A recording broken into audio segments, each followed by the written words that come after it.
Fast food. Greasy cow muscle mush topped with melted coagulated milk, diced bodies of allium, cepa, and the blood of tomatoes, all wedged between the ground-up yeast, enhanced carcasses of wheat plant life, and served with a side of the fried corpses of tubers. Or for the king of them all, the delectable breasts of the noble Gallus domesticus, battered and fried with 11 herbs and spices, and dipped in your favorite artery clogging congealed liquid. In all, humanity asserting dominance over all life forms on Earth as we convert the relics of their hopes and dreams and evolutionary paths into our feces, because we can. But while today, when we think of fast food, we tend to think of the likes of McDonald's, KFC, or whatever the hell the crazy bastards at Taco Bell are coming up with this week, mixing and matching their same set of ingredients in new and exciting ways that make us all just say, shut up and give it to me. It turns out humans have been creating fast food joints for almost as long as we've had food halls. So who actually invented the fast food restaurant as we know it today, and how did the concept evolve through today from its earliest days when three cavemen, Kroc and Gary, started selling mammoth on a stick at their oxen back establishments until one day Gary showed Rog's mate his giant club, after which he oogered a booger and the whole venture fell apart, not just putting an end to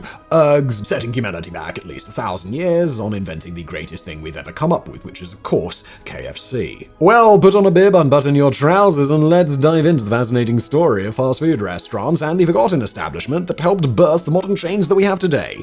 To begin with, before we embark on our quest to trace the origins of fast food, we need to define exactly what we mean by this term. The simplest definition that we can rely on comes from the Cambridge Academic Content Dictionary. Quote, cheap, often hot food that is prepared and served quickly in a restaurant. From this perspective, quick meals served at a restaurant are certainly not a modern phenomenon. Since the dawn of civilization, people have been busy and or living in less than ideal accommodation and generally lacking time. Thus, facilities designed to serve a hot meal quickly have been staples for seemingly as long as humans have been humaning. One of the very first such establishments, at least the oldest we know of, may have been located in the Mesopotamian settlement of Godin-Tepe, currently an archaeological site in the mountains of western Iran. The location was studied throughout the 60s and 70s by the team of T. Coyle Young Jr. from Royal Ontario Museum, Toronto.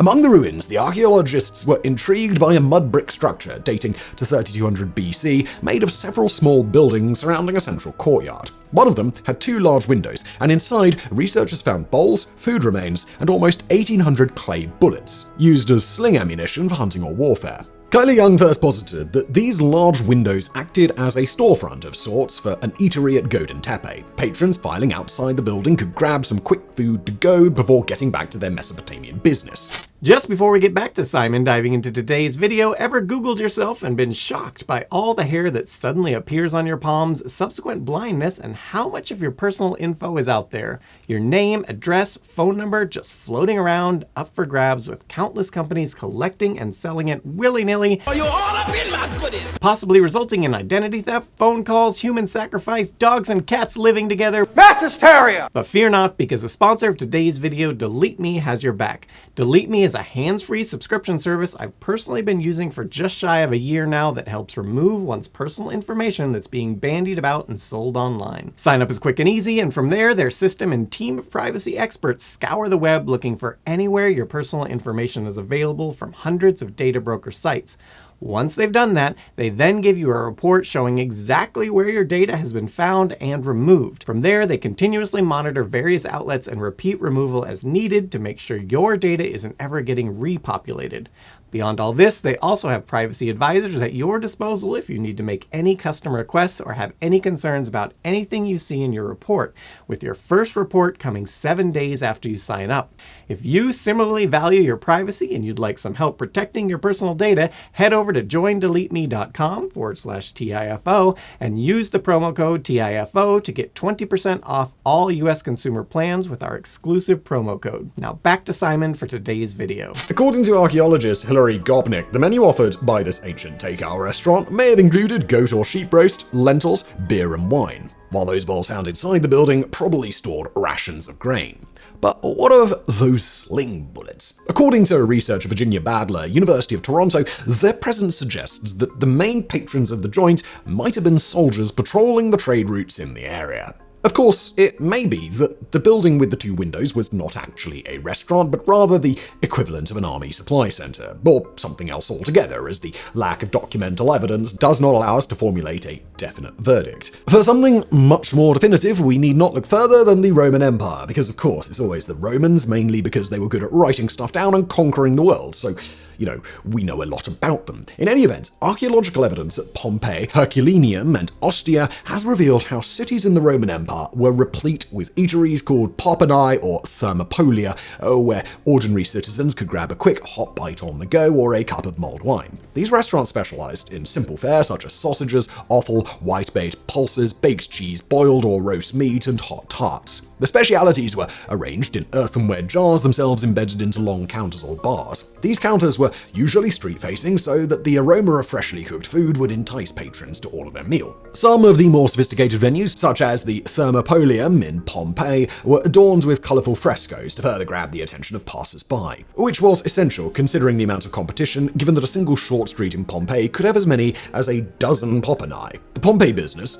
was owned by one Nicias, and it was adorned with artwork depicting both ingredients and scenes from mythology, which may sound like an odd combination, but if you think about it, the marketing material of modern fast food chains also combines food imagery with celebrity endorsements or tie-ins with popular culture franchises, arguably the mythology of our time. And just like modern restaurants, Pompeian eateries were not immune from scathing customer reviews. A graffiti scrawled at Pompeii accused Nicias of being a shameless Poor old Nicias may have not deserved the insult, considering his frescoed thermopolium looked fancier than the average. Most thermopolia, in fact, had no seating facilities, and most patrons took home their orders. While nowadays a takeaway dinner may be something of a treat for a lazy night, for most citizens of the empire it was a necessity. While the wealthy elites dined in their fancy homes catered by their slaves, your average caius lived in a cramped tenement apartment with no facilities to preserve, store, let alone cook food for the family. For this reason, Roman writers associated poponi and thermopolia with the lower levels of society, depicting them as the haunts of the most disreputable sorts. Those crazy poor people and their desire to eat food, it sickens me. For example, poet Horace in the 1st century BC dismissed them as greasy establishments frequented by shady types who indulged in gambling and drinking, as well as frequenting sex workers, which would be an interesting thing to bring back to a modern fast food establishment. Some decades later, his colleague Juvenal provided a more precise picture of the typical clientele, which consisted of murderers, thieves, executioners, coffin makers, and fugitive slaves. If we jump to the other side of the Atlantic, the earliest possible description of fast food on American soil comes from Bernardino de Sahagun. This Spanish missionary and ethnographer moved to Mexico in 1529 and compiled a 12-volume work on the history and civilization of the Aztecs. Such an extensive account could not leave out a mention of Aztec cuisine, and in particular a vivid description of local culinary stalls and their specialties, tamales and tortillas, cooked at a fast rate and in large quantities to be consumed on the go. Some of the tamale variants offered by the Aztec cooks sound truly mouthwatering, as the corn dough packets were filled with turkey, fish, rabbit, eggs, beans, or squash, and then seasoned with a sauce made of tomatoes, chilies, and squash seeds. Other options may appeal only to the most adventurous taste buds, such as the prickly pear, the frog, or the gopher varieties. Sagan's account does not mention numbers, but he gives a vivid impression of the incredible quantity of food stalls, of which many were not really up to scratch. Quoting him here, "The bad food seller is he who sells filthy tamales, discolored tamales, broken, tasteless, quite tasteless, inedible, frightening, deceiving, tamales made of chaff, swollen tamales, spoiled tamales, foul tamales, sticky, gummy, old tamales, cold tamales, dirty and sour, very sour, exceedingly sour, stinking." End quote. The quality of 16th century Mesoamerican fast food clearly fluctuated wildly from one stall to the other. Each vendor had their own recipe, their own fillings, and some of them clearly did not know what they were doing. In other words, it lacked standardization, which takes us to a more modern definition of fast food. It is not only about preparing, serving, and consuming food quickly. In the words of Professor Angelika Eep, University of Bielefeld in Germany, quote, "The term modern fast food also promises a potential replication of ingredients, appearance, quantity, consistency, amount, and most importantly, of taste and touch. In this specific sense, fast food is synonymous with completely standardized foods and drinks." And that's the key concept. standardization. A standardization of the eating experience that can be obtained only by formalizing all aspects of food preparation and consumption, from a rigidly controlled supply chain to cooking methods akin to a factory assembly line. Those formalized practices can then be replicated across a number of premises featuring the same menus and decor. The concept of a chain or franchise is inextricably linked to the history of American fast food, and an oft-forgotten landmark date in that history is March the 21st, 1921, the opening of the first White Castle restaurant. The venue is sometimes referred to as the first fast food restaurant, and White Castle as the first all-American fast food chain. However, while White Castle was essential in the evolution of the fast food industry, and we will return to it, it was not the OG modern fast food franchise. That honor belongs to another restaurant whose origins are 100% European, though it was, for a time, very popular in the United States, and that's the Automat. But let's proceed in order. According to Professor Epp, in her incredibly succinctly titled paper, The Automat, A History of Technological Transfer and the Process of Global Standardization in Modern Fast Food around 1900, the need for fast food emerged in industrialized metropolises worldwide at the end of the 19th century. As the urban labor market exploded, a new social group emerged: laborers and clerks who had to endure long commutes, work long hours, and had little time to eat. Combined with industrialization and improvements in supply chains, such as better preservation methods, making it easier to pack, ship, and store huge quantities of food, the modern fast food restaurant was an idea whose time had almost come. But this was not enough. Innovation behind the scenes had to be met by innovative front-of-house practices.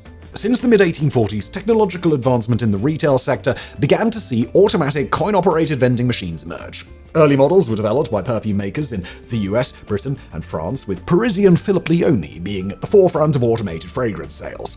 In the 1870s, British engineer Percival Everett expanded the concept of vending machines to confectionery, and his sweet supplying contraptions became all the rage. German chocolate maker Ludwig Stahlwerk took notice during a business trip to England and convinced his business partner brothers to invest in vending machines to sell their products. The Stahlwerks thus partnered with inventor Max Seeloff to develop a new range of automated dispensers for their bonbons. The idea was for the machines to distribute chocolate samples as a marketing stunt, but the German public loved them so much that within a few years, most of Stahlwerk's candy was sold through the mute vendors, as they were known back then. So, what does this have to do with fast food restaurants?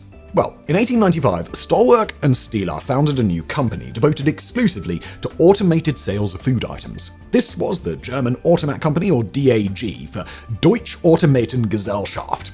In the same year, Seeloff had a momentous meeting with Philippe Leoni, the Parisian perfume maker. Following the success of his perfume vending machines, Leoni had diversified his business into beverages, creating the Bar Automatique, in which patrons could buy soft drinks, milk, and even alcohol from coin-operated tellers. The venue was advertised as such. Visitors enter our bar just as they would a shopping arcade, but without being observed or approached by anyone.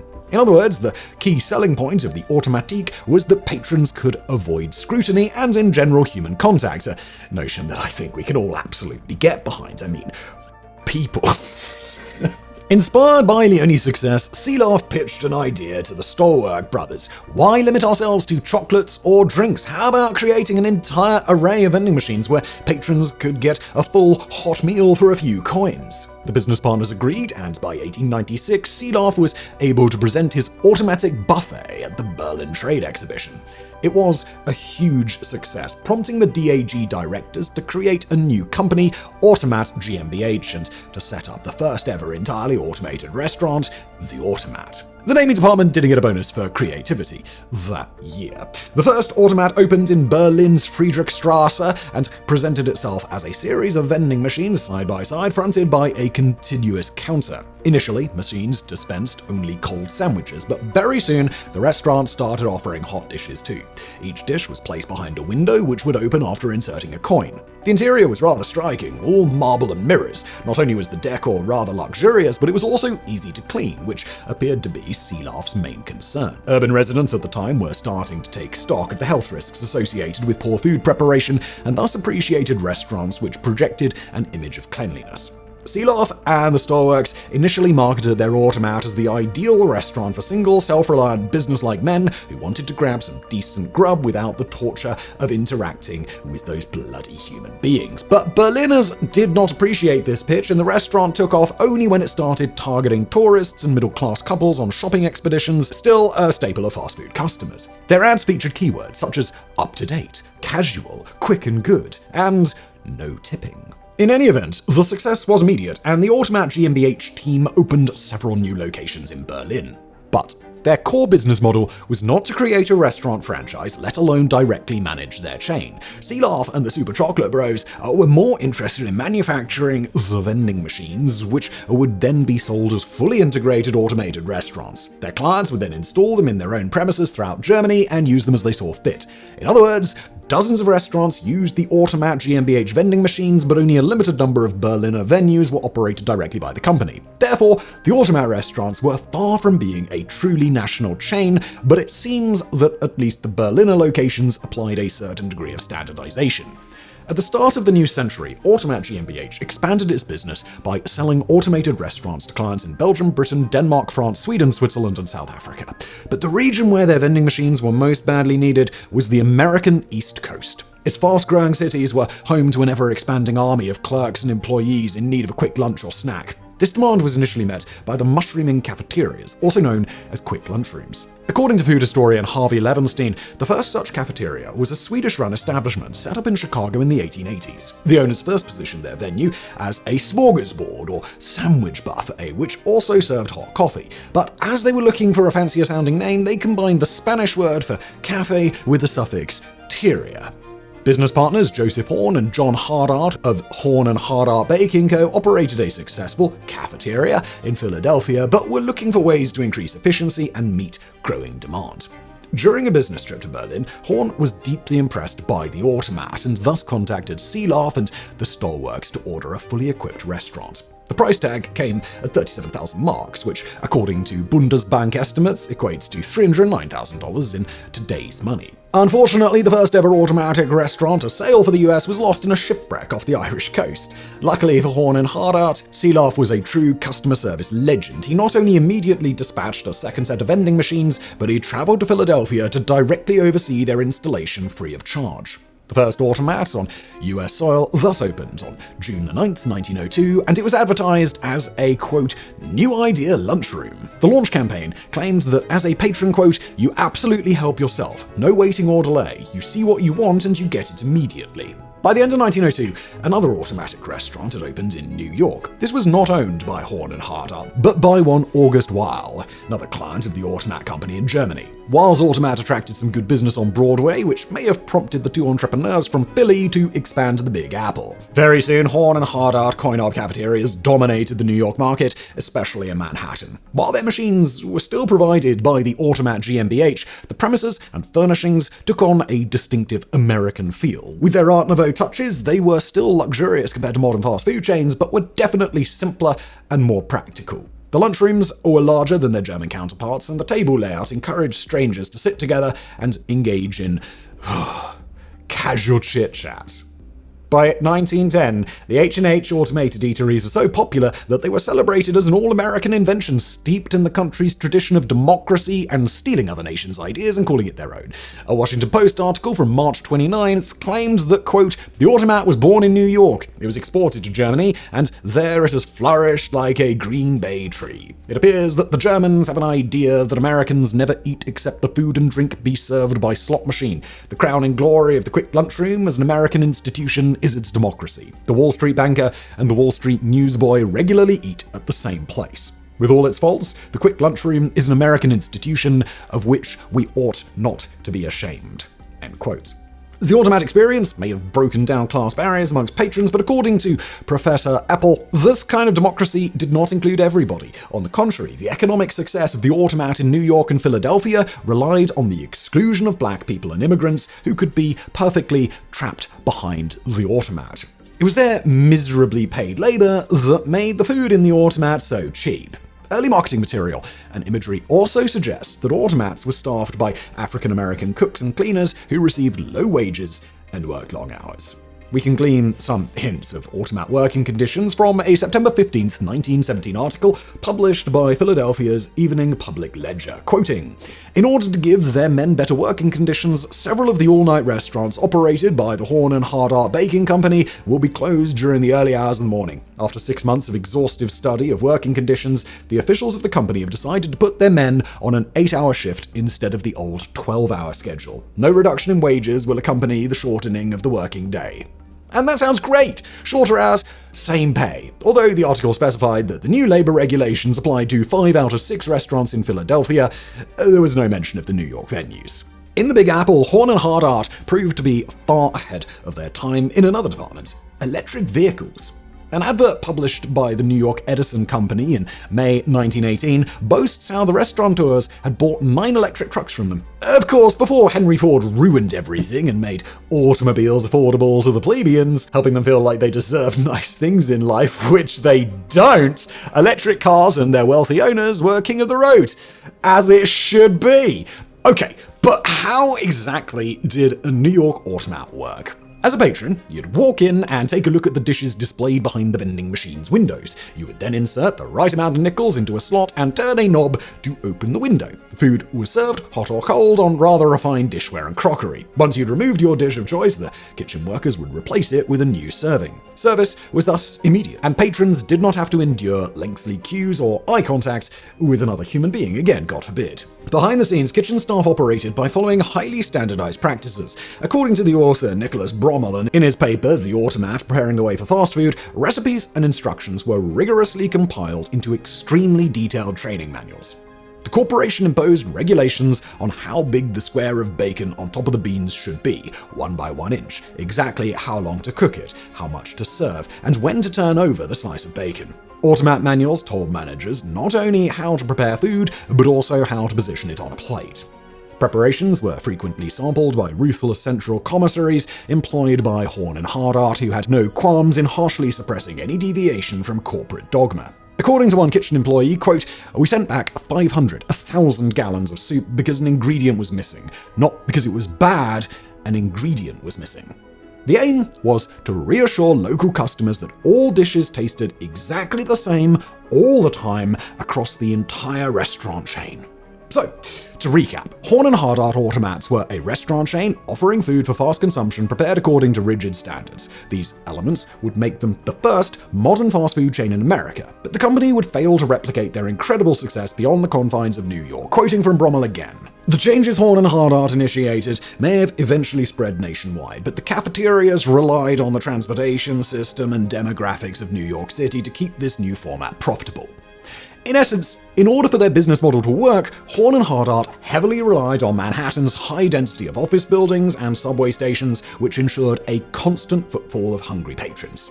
It would take another restaurant chain to solve these problems and truly introduce the world to the idea of a widely geographically spread restaurant with consistent food and service regardless of where you are. You can see our surprisingly fascinating video from 0 to 1,000 to 0, whatever happened to Howard Johnson's, for more on that. But going back to Horn and Hardart, nonetheless, the company enjoyed an enormous volume of revenue and kept growing. By 1952, Horn and Hardart operated 171 restaurants across Philadelphia and New York. Not all of them were automats, but this figure made them, at the time, one of the largest restaurant chains in the world. By the end of the decade, however, the chain was hemorrhaging customers. The culprit was not competitors, but a shift in American lifestyle. Tens of thousands of urban residents started moving to suburbs, and soon also corporate headquarters moved away from Manhattan, the Automat's chief hunting ground. In the 1960s, Horn and Hardart tried to differentiate their business by opening traditional suburban restaurants, selling frozen meals, and even marketing their own brand of coffee, which can actually still be bought today. The original Automat chain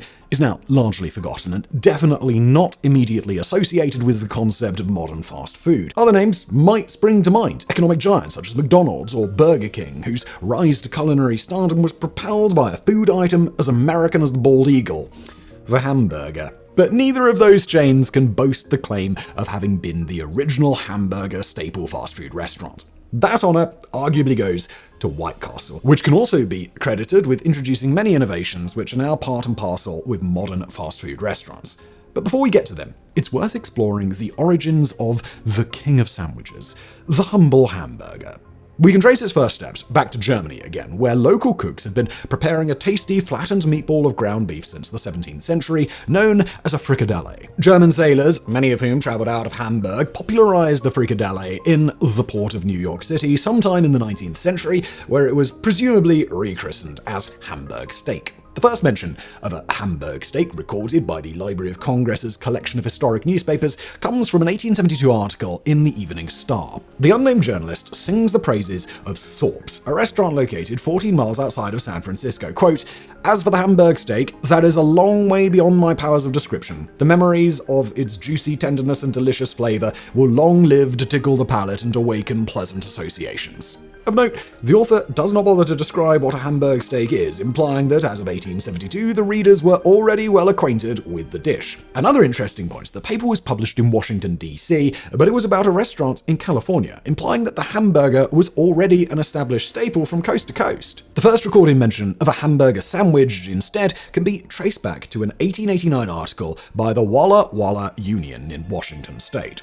This implies that between 1872 and 1889, an unknown cook, probably the owner of a lunch wagon, market stall, or county fair booth, had the brilliant idea of stuffing 2 slices of bread with America's favorite meatball.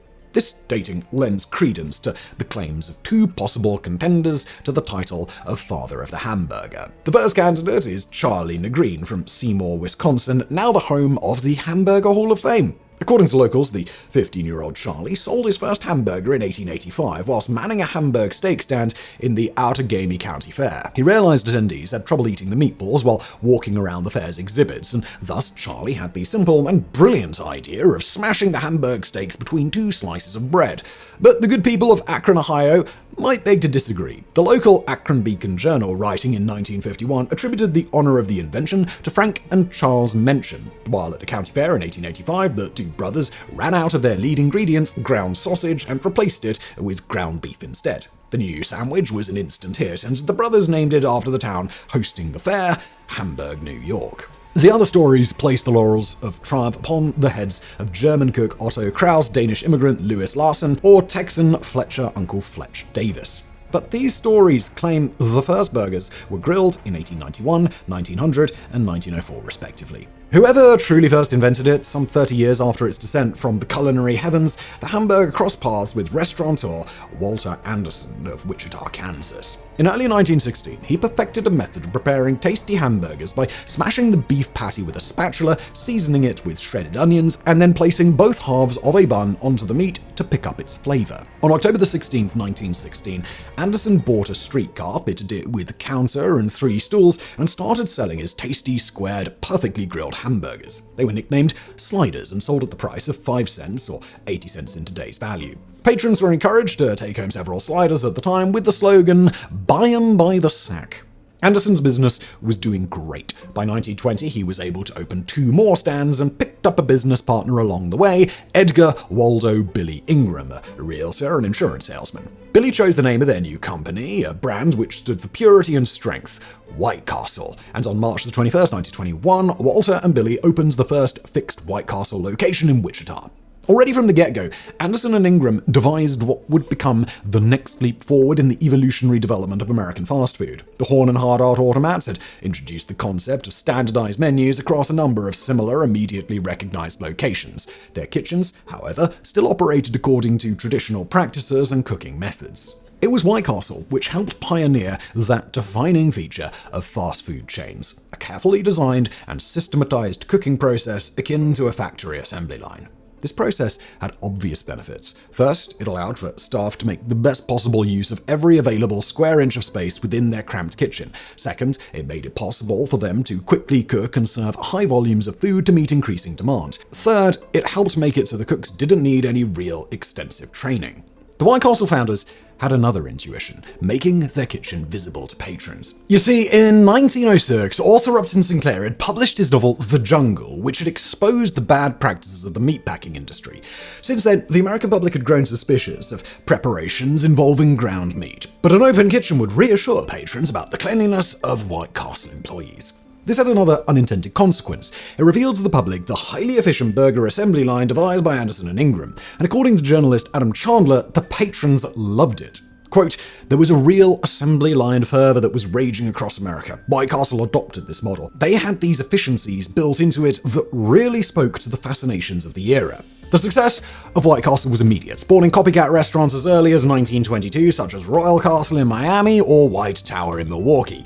Some of these early imitators were successful in their own right, but simply could not keep up with Anderson and Ingram's fervent creativity and constant introduction of innovative features. For example, there's the custom-made buns baked to White Castle specifications and perfectly tailored to the size and shape of their square hamburger patties, or the introduction of specially lined cardboard boxes which kept the sandwiches warm and prevented them from getting soggy. Next in 1931, as the aforementioned Howard Johnson's was beginning their own insane rise in parallel. Again, you can see our video from 0 to 1,000 to 0 of what happened to Howard Johnson's, more on that. Anderson and Ingram were also perfecting the efficiency of their supply chain by introducing frozen beef patties. These could be shipped securely by a central supplier to any White Castle location in the US, ensuring consistency of size and taste. By 1933, Anderson and Ingram directly controlled 125 White Castle restaurants across 16 different cities. At this stage, Walter Anderson developed a strong interest in the growing sector of aviation and thus decided to sell his share of the company to Ingram for $340,000. That's almost $8.3 million in today's value. Now the sole helmsman, in 1934, Ingram introduced a concept adopted by later fast food chains, controlling the supply chain by acquiring or straight out setting up partner companies. In this specific case, Ingram created a new business called Porcelain Steel Buildings Company, dedicated to manufacturing kitchen equipment, front-of-house furnishings, and even portable buildings made with steel and porcelain panels. In other words, White Castle was in direct control of building their own White Castles. Incidentally, during World War II, the Porcelain Steel Buildings Company was drafted into the war effort and contracted by the Department of Defense to build amphibious vehicles for the military. But in any event, the White Castle chain continued to grow after the war, becoming the first chain to sell 1 billion burgers by 1961. The company today includes some 345 locations, all in the United States, and all controlled directly by White Castle, which has remained a family-run business for 4 generations, with Lisa Ingram being the latest CEO. While White Castle is generally acknowledged as the first modern fast food chain, this mantle is sometimes attributed to another business, A&W Restaurants. The adventure of A&W started on June 20th, 1919, when Roy W. Allen opened his root beer stand in Lodi, California. In 1922, Allen partnered with a former employee called Frank Wright to open additional vending points. The two combined their initials, thus coining the brand A&W. In 1923, they opened their first restaurant in Sacramento, California, dishing out frosted mugs of ice-cold root beer to wash down sandwiches, peanuts, popcorn, and other snacks. Hamburgers were added to the menu at a later stage. So, just by comparing these dates, it is evident how the White Castle duo, Anderson and Ingram, got to market earlier than Allen and Wright. As early as 1921, White Castle was already a chain, as Anderson and Ingram already managed 1 restaurant and 3 stands. What A&W Restaurants can claim, however, is being the first chain to have become a fast food franchise, a key ingredient of most modern fast food companies. In other words, they sold to individuals the authorization to market their branded, easily recognizable, and trusted food and drinks. It was a win-win. As early as 1925, Allen and Wright sold their franchise rights for a sweet upfront fee. Franchisees, taking advantage from a growing brand recognition, would easily attract patrons without the hassle of figuring out a winning menu or the right marketing strategy. To further attract franchisees, A&W promised that they could earn up to a restaurant's average yearly income in just 6 months. In 1927, 2 of the early franchisees were Jay Willard and Alice Marriott, who opened the first A&W in Washington, D.C. After opening 2 more successful venues in 1957, Willard and Alice founded what would become their primary business, one you might have heard of, Marriott Hotels. Decades later, the A&W chain became notable also for the introduction of what was, on paper, a fantastic idea. According to the chain's official website, quote, in the 1980s, then-owner A. Alfred Taubman launched the Third is the Word campaign to promote A&W's new third-pound burgers and compete with another brand's smaller quarter-pound burger. The company aggressively marketed a hamburger weighing 1/3 of a pound or 150 grams for the same price as their competitor's smaller patty at around 1/4 of a pound or 113 grams. But as Taubman recollected, quote, despite our best efforts, including first-rate TV and radio promotional spots, they just weren't selling. It was a no-brainer. I mean, more meat for the same price. Why were they still losing to competitors? And after extensive research, Talbot found the answer. The majority of participants incorrectly believed 1/3 of a pound was actually smaller than 1/4 of a pound. Oh, people have tiny brains. Thus, the general public's lack of understanding of fractions tanked the idea. Despite A&W still being a beloved chain to many Americans, it would never achieve the same popularity as their quarter-pounder competitor, which was, of course, McDonald's. Now look, an overview of fast food history cannot avoid mentioning the Golden Arches. But as we already released several videos about the origins and legends of McDonald's, we'll only cover some of the very basics here. If you want much, much more and the hilarity of it all, do see our video or What's So Special About McDonald's as Fries. But for a brief outline here, brothers Maurice and Dick McDonald, also known as Mac and Dick, moved from New Hampshire to California in 1928, seeking employment in the booming film industry. After a brief stint at Columbia Movie Studios, the brothers purchased a theater in Glendale, Los Angeles County. They got their first taste of the restaurant industry via their dad, who sadly was not named Ronald, but was actually just called Patrick. Senior McDonald started out a hamburger and hot dog stand called the Air Dome in 1937 in Monrovia, California, and in so doing, indirectly changed the fast food world forever. After gaining some experience and money with this, his sons then branched out on their own, making a classic drive-in style barbecue restaurant in San Bernardino that did quite well. Eventually, they got to thinking how they could improve the restaurant, with the pair noting they were particularly inspired by Henry Ford's assembly line process. Thus, they began brainstorming how to streamline several aspects of their restaurant system to be vastly more efficient in pretty much every possible way a restaurant can be, including creating an assembly line process of food preparation and getting rid of waiters. In all of this, helping to significantly decrease prices and time from order to getting your food, and throwing their own contributions into the birth of the more modern incarnation of the fast food restaurant experience that we know today. And so it was that after shutting down their restaurant for a few months to retool and train their staff in 1948, they launched this version of their establishment and what they called their speedy service system, with one of their staple products being their salted, phallic-shaped potato innards.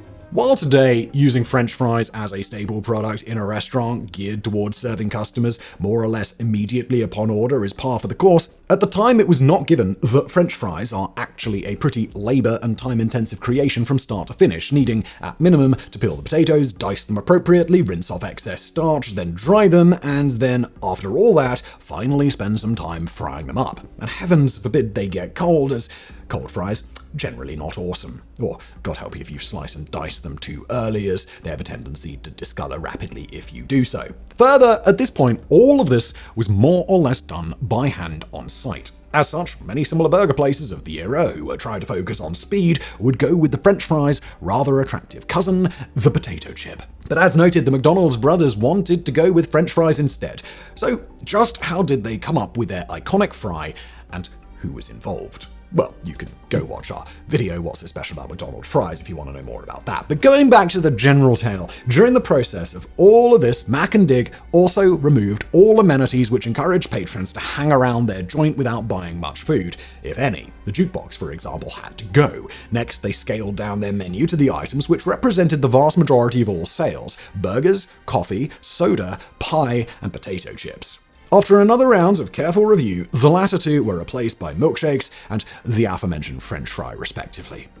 Another important change was the introduction of the self-service system. Previously, patrons could wait in their cars as car hops collected their orders and brought them their food. Now customers had to walk to the counter, collect their burgers and fries in paper wrappers, and take the food home, as the restaurant had very few seats available. Finally, as noted, the McD brothers took a leaf from the White Castle rulebook and perfected the assembly line in the kitchen. Each member of their 12-person crew had one specialized job which they had to perform to perfection in order to achieve the perfect union of quality and quantity, a replicable taste which did not disappoint, produced in huge numbers. By 1952, the McDonald's San Bernardino was already attracting the attention of other entrepreneurs, which would learn from the lessons of Mac and Dick. One of these was Keith Kramer, who later co-founded Insta Burger King in Jacksonville, Florida in 1953. He would later drop the Insta and continue running his chain as Burger King. In 1952, the McDonald brothers adopted the franchising practices pioneered by A&W and Howard Johnson's, with 3 licensed locations opening by 1953. But the McDonald's brand really started taking over the nation when Mac and Dick partnered with milkshake machine salesman Ray Kroc. On March 2nd, 1955, Kroc founded McDonald Systems Inc. to sell franchise rights, or rather, award them, as he had developed a new system. Instead of paying an upfront fee, now franchisees were to devolve 0.5% of their gross sales to Mac, Dick, and Kroc. The trio soon partnered with a new body, Harry Sonneborn, who would introduce another innovation to deal with franchises. McDonald Systems would invest their funds into buying commercial real estate in promising locations and then rent the venues to their franchisees. If the newly opened McDonald's was profitable, it would attract footfall and, in general, help drive the economy of the area, thus increasing the value of the real estate. The parent company would then collect rent in addition to their 0.5%. If the new franchisees did a poor job or failed to honor their agreements, the company would evict them, find another tenant, or sell the venue, again, for a profit. So, whatever the prospects of a newly opened McDonald's restaurant, the company was bound to make big bucks out of it. And a primary source of revenue was not food, but real estate. Indeed, in modern times, McDonald's makes about a third of their revenue from franchises on real estate, all once causing Ray Kroc to quip that he wasn't in the hamburger business, but rather, my business is real estate. The success of the system endured the spectacular growth of McDonald's and later of its imitators throughout the US and worldwide. As a consequence, new companies and businesses sprung up to ensure that growing chains would be supplied with the necessary ingredients, kitchen equipment, packaging, furniture, even toys to accompany their kid-friendly menus, the latter a concept famously pioneered by the aforementioned Howard Johnsons. To recap, McDonald's were not the first business to disseminate fast food nationwide. They did not invent the concept of standardized food across their restaurants, nor the practice of assembly line cooking, nor the restaurant franchise model. And they were actually quite late to the game in quite a lot of these things. But by perfecting innovations already introduced by Horn and Hardart, White Castle, Howard Johnson's, and A&W, they were able to shape the economy of fast food as we know it today. Though, as illustrated, humans have been taking advantage of fast food seemingly as long as we have been humaning. But it took modern industrial food production and distribution and a handful of pioneers to take all of this to the next level in the delicious artery clogging establishments that we know and love today. Thank you for watching. Before we go, just wanted to say thanks for watching the video all the way through. It's hugely helpful to us with the algorithm gods. And also, as noted earlier, if you want your data removed from the internet, go to joindeleteme.com/TIFO and use the promo code TIFO at checkout to get 20% off Delete Me US consumer plans. Thanks again for watching, and I hope you have a great day.